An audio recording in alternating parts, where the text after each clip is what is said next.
Varicose veins కి సరైన చికిత్స కోసం సంప్రదించండి ఎవిస్ హాస్పిటల్. నమస్తే రమగారు. నమస్తే జయ. రమగారు, మంచి మాటలు సూక్తులు చెప్పుకోవటానికి వినడానికి చాలా బాగుంటాయి.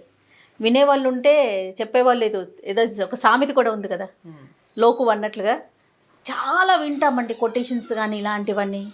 కానీ అవి పాటించడంలో మాత్రం కొంచెం కష్టంగానే అనిపిస్తుంది. అందరికీ అన్ని వేళలా అన్నీ సాధ్యం కాదు. అవును, కానీ సాధ్యం చేసుకుంటే చాలా బాగుంటుంది. ఎలా? మంచి మాటల్ని ఇంప్లిమెంటేషన్ కష్టం. ఎస్. ఇప్పుడు సత్యం వద అన్నారు అంటే నిజం చెప్పు. ఎల్లవేళ నిజం చెప్పలేకపోతాం. ఎక్కడ చెప్తామండి? ఎక్కడ చెప్తాం కదా, కష్టం. నిజం చెప్పలేకపోతే అబద్ధం కూడా చెప్పకుండా ఉండు. కనీసం ధర్మం చేరా, ధర్మాన్ని ఆచరించు. అన్నిసార్లు చేయలేకపోతావు, కనీసం అధర్మాన్ని చేయకు. ధర్మం చేయలేకపోతే పీడా పోయిరి. అంతేగా, అది పాయింట్. మన పెద్దవాళ్ళు చెప్పేది అదే. అయితే ఈ 4 మంచి మాటలకు ఒక మంచి కథ ఉంది, చెప్తారు. పూర్వం ఒక వ్యాపారి ఉండేవాడట. ఆయనకి ఏంటంటే ఎవరి దగ్గరైనా మంచి మాటలు వినటం ఇష్టం. ఆయన వినయశీల్ అనమాట. అయితే ఆ వినడం వింటాడు, మంచి మాటలు వింటాడు. ఎవరైనా వస్తే మంచి మాటలు చెవినేసుకోవడానికి గుళ్ళోకి వెళ్ళి తర్వాత హరికథలు విని అలా చేసేవాడు. అయితే ఏమైందట, ఒకసారి ఒక సాధువు ఆ ఊరు వచ్చాడు. ఈయన పోయి ఆయన దర్శనం చేసి ఏదో పండో ఫలమో సమర్పించి దండం పెట్టాడు. అయ్యా ఏదైనా ఒక మంచి మాట చెప్పండి అన్నాడు. అనేసరికల్ ఆయన అన్నాడు, మంచి మాటలు ఉచితంగా చెప్తే నెత్తికెక్కవు నాయన, డబ్బులు ఇచ్చి చెప్పించుకో. మంచి మాటకు 100 రూపాయలు అన్నాడు. నీకు ఉచిత సలహా చెప్తే ఉచితంగానే పోతుంది అది. అదే నువ్వు డబ్బులు ఇస్తే ఏం మాట్లాడాలో నువ్వు అదే మాట్లాడతావు, ఏం తెలుసుకోవాలో అదే తెలుసుకుంటావు, అక్కర్లేని మాటలు ఉండవు కదా. అందుకని ఇలా అడిగేసరికల్ ఆయన అన్నాడు, అలాగే 100 రూపాయలు ఇస్తాను మాటకి. సరే, ఆయన ఏం చెప్పాడంటే మొదటి వాక్యం, సామాన్యుడు ఎవడైనా గొప్పవాడయ్యాడనుకో వాడిని సామాన్యుడిగా ఉద్దేశించి మాట్లాడకూడదు, గొప్పవాడిగానే గుర్తించాలి. అది నీకు మంచిది. నీతో పాటు ఉన్నవాడు పెద్ద పెద్ద వ్యాపారస్తుడయ్యాడు, ఏమా అనకూడదు, ఏమండి అని మాట్లాడాలి. సంబోధన మర్యాదగా ఉండాలి, నువ్వు గొప్పవాడి అన్నట్టుగానే ఉండాలి. వాళ్ళే దిగి మన ఇద్దరం స్నేహితులను చిన్నప్పటి నుంచి అనేవాడంటే ఓకే, నువ్వు అనకూడదు. సామాన్యుడిని పెద్దవాడైతే పెద్దవాడుగానే గుర్తించాలి, కానీ వీడి ఇది వరకు సామాన్యుడు, మా వాకిట్లో తిరిగేవాడు ఏరా వరే అని అనకూడదు అని చెప్పాడు. ఈయనకి చాలా నచ్చింది.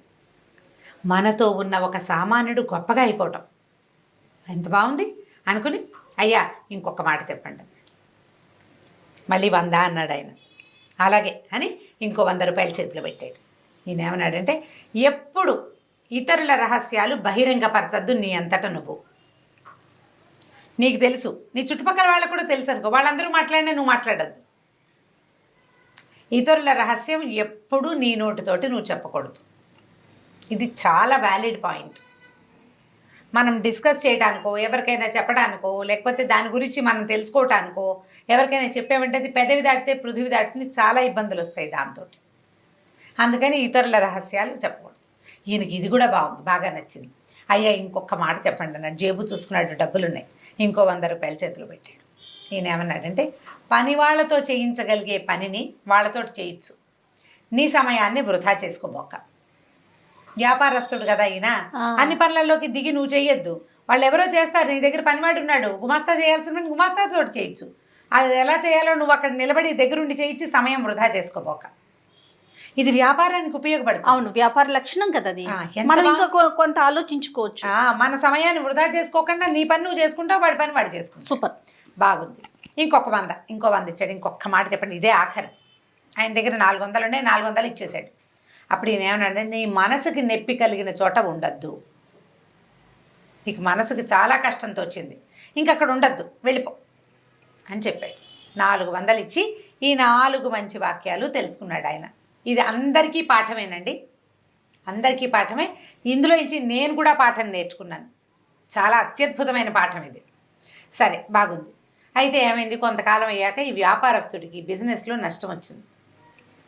అక్కడ అకాల వర్షాలు వచ్చి ఈయన తాలూకు ఓడలు మునిగిపోయినాయి, బళ్ళు విరిగిపోయినాయి, డబ్బంతా పోయింది. ఇదో కొద్దిగా ఉంది. నేను ఏమనుకున్నాడంటే, ఈ పువ్వులు అమ్మిన చోటే కట్టెలు అమ్మకూడదు, అంతేగా వేరే ఊరు వెళ్దాం అనుకున్నాడు. వేరే ఊరు వెళ్ళడానికి ఏమైంది, ఇంకా పెద్దగా భార్య సంతానం సంసారం ఏం లేదు. ఈయనకు ఒక గుమాస్తా ఉన్నాడు. ఆ గుమాస్తాని నేను కూడా వస్తాను దొరగారు, మీరు ఎక్కడికి వెళ్తే నేను కూడా అక్కడికి వస్తానండి అన్నాడు. ఎలాగో సహాయం కావాలి కదా, ఏవో 2 బళ్ళు కట్టుకున్నారు, ఉన్న సామాన్లు అందులో ఎక్కించుకుని పొరుగు రాష్ట్రానికి బయలుదేరారు. ఇంకో రాజ్యానికి, పొరుగు రాజ్యం, రాష్ట్రం కాదు, ఆ రోజుల్లో రాజ్యాలు ఉండేవి. రాజ్యానికి వెళ్తే సరే ఆ రాజ్యపు ఊరి మొగదల్లో ముందు రోజు రాత్రే విశ్రాంతి తీసుకున్నారు. అయితే ఈయనేమనంటే ఉన్న దగ్గర డబ్బులు ఏవో అబ్బాయికి ఇచ్చి పొద్దున్నే అబ్బాయి ఊళ్ళోకి వెళ్ళి ఏదైనా తినడానికి దానికి ఆహార పదార్థాలు ఏర్పరచుకురా, పూటకోళ్ళ వసతి ఉందేమో చూసిరా, మనం వెళ్ళి ఉండడానికి వీలేదో ఉందో 4 కనుక్కురమ్మని కాస్త డబ్బులు చేతిలో పెట్టాడు. ఈ గుమాస్తా కుర్రాడు ఆ డబ్బులు పుచ్చుకుని ఊళ్ళోకి వెళ్ళాడు. దైవవశాత్తు ఆ ఊరు రాజుగారు ముందు రోజు కొద్ది రోజుల ముందు పోయారు. ఆయన దినకర్మలన్నీ అయిన తర్వాత ముహూర్తం పెట్టుకున్నారు. ఈరోజు ఉదయం నగర ప్రవేశం మొట్టమొదట ఎవరు చేస్తారో వాడే మన రాజు అని నిర్ధారించుకుని ఉన్నారు వాళ్ళు. తెల్లవారంగానే నగర ప్రవేశం చేశాడు వ్యాపారస్తుడు గుమాస్తా. ఆయన్ని కనపడంగానే ఓహో దొరికేశాడు మనకు రాజన్నారు కుర్రాడు. చిన్న వయసు వాడైతే 4 నేర్పించుకోవచ్చు, చూడ్డానికి బాగానే ఉన్నాడు, కొంచెం లెక్క డొక్క తెలిసిన వాడు, డొక్క శుద్ధి ఉంది వాడికి, 4 ముక్కలు వచ్చు. ఇక దండేశారు, దండం పెట్టారు, చేశారు, తీసుకెళ్ళిపోయారు. మధ్యాహ్నం అయింది, ఆకలికి నకనకలాడిపోతున్నాడు వ్యాపారస్తుడు. ఏవో మరవరాలు అటుకులు ఉంటే 2 నోటో వేసుకున్నాడు. ఈ అబ్బాయి రావటల్లా. ఏమైందో ఏదో ప్రమాదం వాటిల్లిందా కుర్రాడు, వాడు డబ్బులు పుచ్చుకుని పారిపోయే రకం కాదు, ఇంత దూరం వచ్చాడు కదా మనతో పాటు. సరే ఈయన లోపలికి బయలుదేరి వెళ్ళాడు. వెళ్ళేసరికల్లా ఊరంతా కోలాహలంగా ఉంది. కొత్త రాజు గారు బాగున్నాడు అంటున్నారు, అదంటున్నారు ఇదంటున్నారు. ఎవరండి కొత్త రాజు, ఏమిటి ఇవాళ ఏమన్నా సింహాసనం పట్టాభిషేకం చేశారా ఏమిటంటే, ఇలా రాజుగారు గతించారు. ఆయన దినవారాలు అయిపోయాక తొలుత ఊళ్ళోకి ప్రవేశించిన కొత్తవాడికి రాజ్యం ఇవ్వదలుచుకుని ఉన్నాము. ఇవాళ పొద్దునే ఓ కుర్రాడు వచ్చాడు, అతన్ని రాజుని చేశామంటే తన గుమాస్తాయే రాజు అయ్యాడని ఆయనకు అర్థమైంది. గబగబా మెల్లిగా అంతఃపురాన్ని అక్కడికి రాజప్రాసాదం దగ్గరికి వెళ్ళి నేను ఫలానా అని చెప్పాడు. చెప్పేసరికి లోపలికి కబురు వచ్చింది. కుర్రాడు చెప్పాడు కదా, గుమాస్తా రాజైన గుమాస్తా ఏం చెప్పాడు, ఒక వ్యాపారస్తుడితో కలిసి వచ్చాను, ఆయన ఊరు బయట విడిశాడు అని చెప్పాడు. ఆయన విడిది అక్కడ ఉంది కదా, బళ్ళు అక్కడ ఆపుకున్నాడు. సరే లోపలికి వెళ్ళి ఈయన ఏం చేశాడు, లోపలికి వెళ్ళగానే తన గుమాస్తా రాజబట్టల్లో చక్కగా సింహాసనం మీద కూర్చుని ఉన్నాడు. ఈయన గుర్తొచ్చింది, 100 రూపాయలు ఇచ్చి ఒక మంచి మాట కొనుక్కున్నాడు తను. మొదటి వాక్యం ఏమిటి, సామాన్యుడు గొప్పవాడైతే అతన్ని సామాన్యుడిగా కాకుండా గొప్పవాడిగా పరిగణించాలి. నమస్కారం మహారాజా అని పలకరించాడు. ఆ మహారాజు అయిన కుర్రాడికి ఏనుగొక్కినంత సంతోషం వచ్చింది. మహారాజు అయిన సంతోషం కంటే తన యజమాని తనని మహారాజుగా గుర్తించిన పాయింట్ వ్యాలిడ్ పాయింట్స్ అన్నమాట. అత్యద్భుతమైంది. ఆయన చాలా గౌరవించి, ఈయన నాకు ఒకప్పటి యజమాని, నాకు అన్ని చదువు అంటే అన్ని విద్యలు, వ్యాపారం చేయటం, అందులో మెళకువలు ఈయనే నేర్పించాడు, ఈయన నా మంత్రిగా ఉంచుకుంటానని ప్రకటించాడు. ఈయన అక్కడ మంత్రి అయిపోయాడు. ఈయన అక్కడ వ్యాపారం కోల్పోయి వచ్చాడు కదా, సరే ఓ ఇల్లు వాకిలి ఏవో అలాట్ చేశారు, మంత్రులకు ఇచ్చేవి కొత్త మంత్రి గారికి కూడా ఇచ్చారు.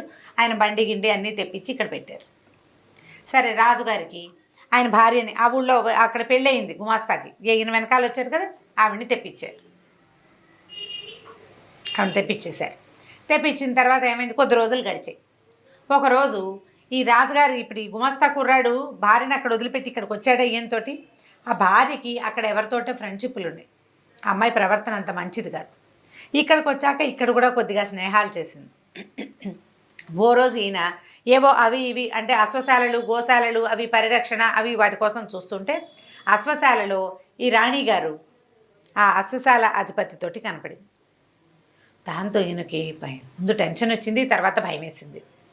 ఇతరుల రహస్యాలు బహిరంగపరచకూడదు, అందుకని ఏం చేశాడు ఆయన, తన భుజం మీద ఒక శాలువ ఉంటే వాళ్ళు ఎవరికి కనపడకుండా వాళ్ళు ఉన్న గది దగ్గర ఆ శాలువ గుమ్మాన్ని ఇట్లా కట్టెల్లాగా పెట్టేసి వచ్చేసాడు.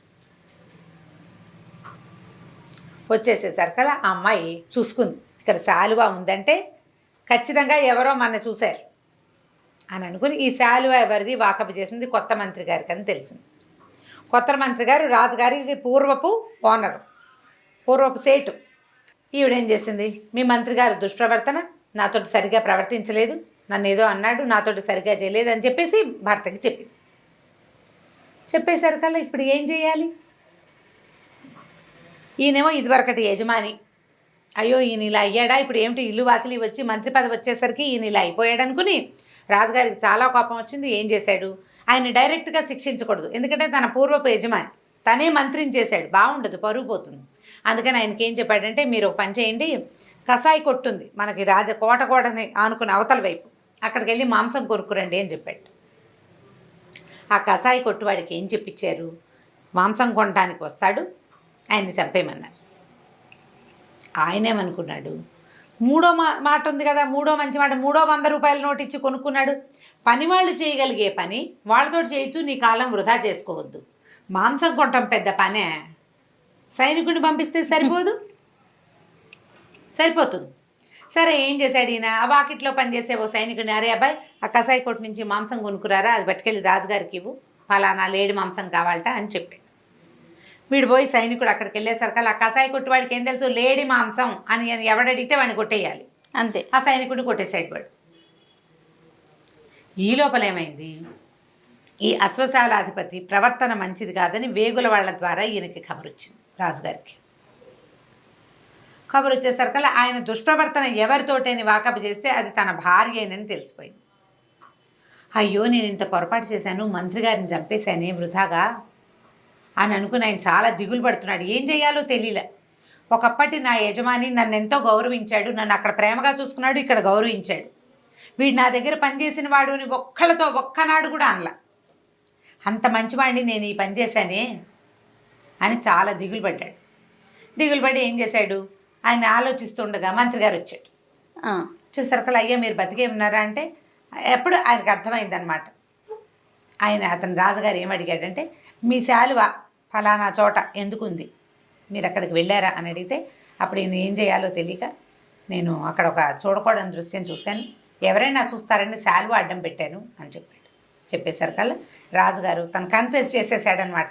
ఇలా జరిగింది, నా భార్య నన్ను ప్రోత్సహించింది, ఆవిడ మోసం చేసింది, నన్ను మీకు ఎగనెస్ట్గా మీకు వ్యతిరేకంగా నన్ను ప్రోత్సహించింది, అందుకని నేను మిమ్మల్ని ఇంకేం శిక్ష విధిస్తే అవమానకరంగా ఉంటుందని కసాయివాడికి చెప్పాను, మిమ్మల్ని అక్కడికి పంపిద్దామనుకున్నాను. భగవంతుడు నా ఎందుండి నన్ను ఇంత పాపం చేయకుండా నన్ను తప్పించాడు, నన్ను క్షమించండి అని కాళ్ళు పట్టుకున్నాడు. ఆయన పర్వాలేదులే నాయన, ఎలా జరగాల్సి ఉంది అది అలా జరుగుతుంది, నేను 100 రూపాయలు ఇచ్చి కొనుక్కున్నాను మాటల్ని, కొనుక్కున్న ప్రతి సలహాని నేను ఉపయోగించాను. ఇప్పుడు 4వ సలహా ఉంది కదా, మనసు దెబ్బతిన్న చోట గాయపడిన చోట ఉండద్దు. ఎంత బతిమిలాడినా రాజు వ్యాపారస్తులకు ఇంక అక్కడ ఉండాలి. మంత్రిగా కొంతకాలం పనిచేసి తను సంపాదించుకున్న సొమ్ముని 2 బళ్ళకి ఎత్తించుకుని ఆ ఊరు నుంచి బయటికి వెళ్ళిపోయాడు. ఈ 4 మంచి మాటల్ని అతను వాడుకున్నాడు. మనం ఇలాంటిదే ఇదివరకు ఒక కథ చెప్పుకున్నాం, దగ్గరగా ఇలాంటి కథే. ఎప్పుడైనా ఏదైనా కొన్ని మంచి వాక్యాలు, మంచి మాటలు ఉచితార్థం లభించాయి అనుకో, ఉచితంగా ఉన్న మాటల్ని మనం లెక్కే చేయం, దానికోసం మనం పే చేయాల్సి వస్తే డబ్బంటల్లా. నేను ఒక దెబ్బ తిని నేర్చుకున్నామనుకో, ఒక మంచి విషయం బాగా గుర్తుంటుంది, భలే గుర్తుంటుంది, ఎంత బాగానో గుర్తుంటుంది. గుణపాఠాలు అంటారు వాటిని. జీవితం గుణపాఠం నేర్పిస్తుంది, ఆ పాఠాన్ని అనుసరించి ప్రవర్తిస్తాం.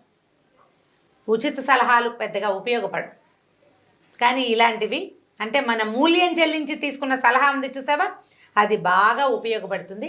మంచి వాక్యాలకి పూర్తిగా పాటించలేకపోయినా తదనుగుణంగా వ్యవహరించడం తెలుసుకోవాలి. మనం అనుగుణంగా వ్యవహరిస్తే జీవితం సజావుగా వెళ్తుంది. 100% చేయలేకపోతాం, కనీసం దానికి దగ్గరగా ప్రయత్నం అన్నా చేస్తే కనీసం ముందుకెళ్ళగలుగుతాం, చక్కగా ఉంటుంది జీవితం. చాలా బాగుంది రమ్మ గారు, అద్భుతంగా ఉంది. మంచి కథ కదా, మంచి కథ. నమస్తే. నమస్తే జయ.